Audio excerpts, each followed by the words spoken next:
साधारणतः सर म्हणजे कुठला पर्सन याच्यामध्ये इंटरेस्टेड असेल आणि त्याचा क्रायटेरिया शिक्षणाचा याच्यामध्ये बसतोय, पण याच्यामध्ये कुठला वयाचा स्पेसिफिक क्रायटेरिया असतो का?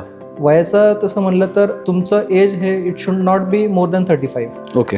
तर 35 वर्षापर्यंत जर तुमचं वय असेल तर तुम्ही एलिजिबल आहात नॅप्ससाठी पण आणि नॅटसाठी पण. Okay okay. साधारणतः सर मग याच्यामध्ये कुठल्या पर्सनने जर प्रोसेस केली तर त्याला नक्की याच्यामध्ये काय काय बेनिफिट्स भेटतात, म्हणजे नॅप्समध्ये त्याला कुठले बेनिफिट भेटतात आणि नॅट्समध्ये असे इंडिव्हिज्युअल कुठले बेनिफिट भेटतात? नॅप्समध्ये जर पाहिलं तुम्ही डे 1 पासून तुम्हाला शिक्षण पण चालू होतं तुमचं त्या पर्टिक्युलर कोर्सबद्दल. तर तुम्हाला तो स्किल सेट पण डे 1 पासून तुमचं त्याचं लर्निंग चालू होतं.